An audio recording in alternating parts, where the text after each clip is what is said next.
नमस्कार। लक्ष्मीनारायण ज्योतिष केंद्र में आप सभी का स्वागत है। मैं आचार्य डॉक्टर ए.पी. शुक्ला। आज का हमारा विषय पितृदोष। पितृदोष अगर कहा जाए, पितर पक्ष में बहुत सारी समस्याओं की कहीं ना कहीं मुक्ति मिलती है। ये समस्या अगर कहा जाए, पितृदोष इसका नाम है। पितृदोष जो मैं बताने के लिए बैठा हूँ, कहीं ना कहीं ग्रहों के आधार पे पड़ने वाले या बनने वाले पितृदोष पे आज बात करेंगे, जो बेहद पीड़ादायी है।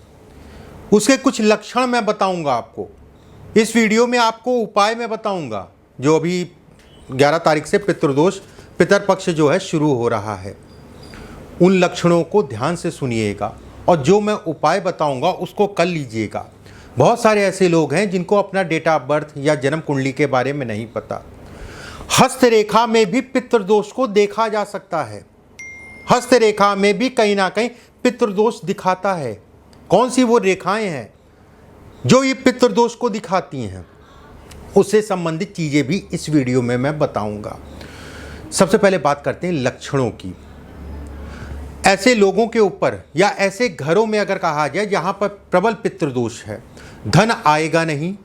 मान लीजिए आ जाता है तो रुकेगा नहीं। घर में कोई ना कोई समय के अनुसार बीमार रहता है। केवल बीमारियां अगर कहा जाए लंबे समय तक एक दूसरे के ऊपर शिफ्ट होती हैं।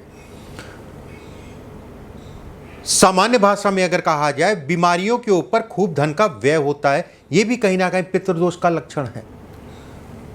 सुख अगर कहा जाए क्षणिक है, दुख अगर कहा जाए लंबे हैं, यह भी पितृदोष का लक्षण है। किसी के लिए भी आप कितना भी कर लीजिए, उसका कोई यश ना मिलना, रिश्तेदारों से संबंध खराब होना, मनमुटाव होना, घर परिवार में संबंध खराब होना, मनमुटाव होना, यह भी पितृदोष के लक्षण हैं। विवाह होता नहीं है, अगर बहुत प्रबल पितृदोष है तो विवाह होता नहीं है। होता है तो टिकता नहीं है। अगर टिक भी गया, मान लीजिए बहुत पुराने विचारों के हैं आप, मान लीजिए बहुत जो घर से आपको संस्कार मिले हैं, बेहद अच्छे संस्कार मिले हैं, तो भी मान के चलिए जो है कहीं ना कहीं आपस में तनाव बना रहेगा कि अलगाव नहीं हुआ, लेकिन तनाव या समझौते के साथ विवाह चल रहा है। यहां पर भी पितृदोष को देखा जाएगा। घर के सदस्य अगर कहा जाए तो जब बाहर रहेंगे, जितने देर बाहर रहेंगे उतने देर आपस में बड़ा अच्छा रहेगा। दूर हैं अच्छा है, लेकिन जैसे ही पास आएंगे तो आपस में लड़ाई झगड़े तनाव इत्यादि चीज़ें चलने लगेगा। ये भी कहीं ना कहीं पितृदोष की निशानी है। देखिए, पितृदोष अगर कहा जाए तो कई चीज़ें दिखाता है। सुख नहीं मिलता, चैन नहीं मिलता, कहीं ना कहीं ये पितृदोष भी दिखाता है। कुछ रेखाएं मैं बताता हूँ, उसके बाद कुछ उपाय मैं एक ही उपाय बताऊंगा और तरीके से करने को बताऊंगा। उस तरीके से उस उपाय को करिएगा। सबसे पहले तो आप देख लीजिए कि पितृदोष रेखाओं के माध्यम से कैसे देख सकते हैं। जिन लोगों के पास जन्म कुंडली नहीं है, बर्थ डिटेल नहीं है, उनके लिए खासकर मैं कहना चाहूँगा, जैसे पितृदोष अगर कहा जाए जन्म कुंडली या बर्थ डिटेल में, सूर्य पिता है, पितृ है, और नवा भाव अगर कहा जाए तो धर्म कर्म है। जब भी नवे भाव में राहु का संबंध बने, राहु नवे भाव में बैठे, केतु अगर कहा जाए कहीं ना कहीं लगन में या पंचम में, मतलब कुल मिला के जो है राहु जब भी संबंध बनाता है नवे भाव से, पितृदोष का कारक ग्रह कहलाता है। सूर्य राहु एक साथ बैठते हैं तो पितृदोष दिखाते हैं। कहीं ना कहीं अगर कहा जाए 1 डिग्री के आसपास है तो प्रबल पितृदोष कहलाएगा। यह भी कहा जाएगा कि वो पितृदोष घर परिवार के लिए भी खराब है। कई तरीके से जन्म कुंडली में पितृदोष देखा जाता है। हाथ पे अगर हम बात करें, क्योंकि मैं जन्म कुंडली के आधार पे बताऊंगा तो बहुत सारी चीज़ें इस समय पे ज़्यादातर लोग हाथ या नॉर्मल हैं, उनको जन्म कुंडली का नहीं पता। हाथ कोई भी देख सकता है, कोई भी देख सकता, मतलब देखा और समझ गए कि है कि नहीं है। भाग्य रेखा अगर लहरा रही है तो ये कहा जाएगा कि ये पितृदोष की निशानी है। जीवन लहराएगा, जीवन अगर कहा जाए लहराता रहेगा, कुछ समय तो अच्छा कुछ समय खराब। अगर रेखा टूटे, उसके साथ में सूर्य के नीचे क्रॉस बने, ये भी पितृदोष की निशानी है। और कहीं ना कहीं अगर रेखा कई बार टूट रही है, प्रबल पितृदोष कहलाता है। ये प्रबल पितृदोष की निशानी है। अगर मणिबंध जहाँ से आपकी कलाई शुरू होती है, मणिबंध क्षेत्र पे अगर कहा जाए चेनुमा आकृति, चेनुमा मतलब ये, ठीक है, और एक दूसरे से मणिबंध आके मिल जाएं, मान लीजिए 3 मणिबंध हैं, एक जो है इससे मिल गया, दूसरा फिर भी सीधा है, या दूसरा भी जो है घूम के जो है इससे मिल गया, ये भी प्रबल पितृदोष है। हस्तरेखा में अगर ये मणिबंध जो मैंने बताए वो बेहद खराब माना जाता है, कारावास योग बनाता है, कोर्ट कचहरी मुकदमेबाजी, ये जो मैंने बताया, जीवन में एक बार ऐसे व्यक्तियों को जाना ही पड़ता है, परमात्मा ना करे ऐसा कभी कुछ हो, ये जरूर मैं कहूँगा, लेकिन ये संकेत देता है। चंद्रमा पे काफ़ी धब्बे हैं, या फिर गुरु के ऊपर काफ़ी धब्बे हैं, काले काले धब्बे टाइप के आ रहे हैं, सूर्य के ऊपर धब्बे हैं, मंगल के क्षेत्र पे धब्बे हैं, ये भी पितृदोष की निशानी है, ये भी कहीं ना कहीं पितृदोष इससे भी आंका जाएगा। ये भाग्य रेखा लहराए जैसा मैंने पहले बताया, या फिर टूटे, ठीक है, उसके साथ में सूर्य की रेखा भी टूटे, ये प्रबल पितृदोष है।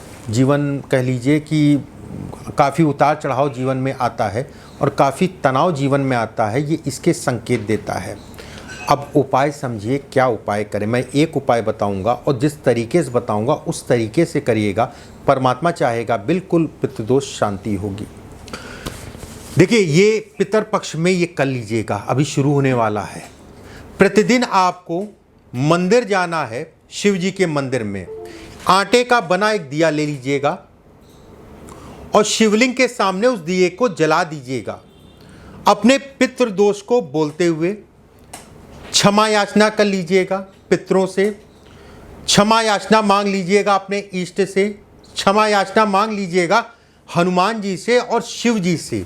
उसके बाद जो है दिया जला के ओम पित्राय नमः का 108 बार, एक माला मतलब 108 बार, या फिर 11 माला, अगर 11 या 21 करते हैं तो बेहद अच्छा है। आपको नियम से प्रतिदिन ये काम करना है। शाम को करते हैं तो ज़्यादा अच्छा है, नहीं तो फिर सुबह एक बार। फिर से मैं एक बार बोल दे रहा हूँ, ध्यान से समझ लीजिएगा। आटे का दिया लेना है, बनाना है, मंदिर जाना है, शिवलिंग के सामने बैठना है, उस दिए को जला दीजिएगा और पितरों से अपने जो है अनुरोध करिएगा, अपने घर की सुख शांति के लिए, अपनी तरक्की के लिए, अपने इष्ट से भी आग्रह करिए, हनुमान जी से आग्रह करिए, शिव जी से आग्रह करिए। उसके उपरांत जो है, जो मैंने मंत्र आपको मैं बताने जा रहा हूँ, इसका 108 बार, कम से कम एक माला, 108 बार मतलब एक माला, ज़्यादा से ज़्यादा अगर कहा जाए तो 21 माला या 11 माला जो है कर लीजिएगा। और 11 माला अगर करते हैं तो बेहद अच्छा है, या 21 माला करते हैं तो उससे भी ज़्यादा अच्छा कहलाएगा। ओम पित्राय नमः, केवल 3 शब्द, ओम पित्राय नमः, इसका जाप करना है एक बार। पितृपक्ष जब खत्म होगा, अमावस्या जब आएगी अंतिम दिन, उस दिन आपको जो है एक लोहे का कटोरा, छोटी कटोरी हो, ठीक है, या बड़ी कटोरी, वो आपके ऊपर, या मिट्टी का पात्र हो, उसमें सरसों का तेल डाल दीजिएगा, एक सूत का धागा ले लीजिएगा, सूत का धागा अपनी पूरी लंबाई के बराबर ले लीजिएगा। जो आपने पात्र लिया है, सरसों का तेल जिसमें डाला है, उसी में लंबाई के बराबर जो सूत का धागा लिया उसको मोड़ के जो है अंदर रख दीजिएगा। रखने के बाद उसी धागे को जलाइएगा, मतलब जो पात्र लिया जिसमें सरसों का तेल रखा है उसी में बाती बना के जो है उसको आपको रख देना है। उसके बाद उसको जला दीजिएगा। करके देखिए, लाभ मिलेगा। एक और उपाय मैं बता दे रहा हूँ, ये पितृपक्ष की पहले दिन से शुरुआत कर दीजिएगा और जब तक परमात्मा ने भेजा है आपको धरती पे तब तक करिएगा। अपने घर पे पश्चिम दिशा में या उत्तर दिशा में, बहुत बड़ा कारक ग्रह है ये, बहुत बड़ा उपाय है, इसको छोटा मोटा उपाय मत समझिएगा, इसका असर कई चीज़ों पे पड़ेगा, चाहे वो राहु की पीड़ा हो, चाहे वो पितृदोष, कोई भी किसी प्रकार का दुर्योग हो। अपने घर की छत पे 2 पात्र रख लीजिएगा, एक पात्र में चिड़ियों को दाना और एक पात्र में जल। इस पितरपक्ष की पहले दिन से शुरुआत कर दीजिएगा। मैं ये नहीं कहूँगा कि रोज़ डालिए, अगर रोज़ डालते हैं तो बहुत अच्छा है। मैं ये ज़रूर कहूँगा कि 2-3 दिन में जब भी डालिए, 2-3 दिन या रोज़ डालते हैं बहुत अच्छा है। ये ज़रूर मैं कहूँगा कि डालिएगा ज़रूर, और जब तक परमात्मा ने भेजा है तब तक करिएगा। बेहद अच्छा प्रभाव इसका पड़ेगा आपके ऊपर। एक दैवीय कार्य है, एक अच्छा कार्य है।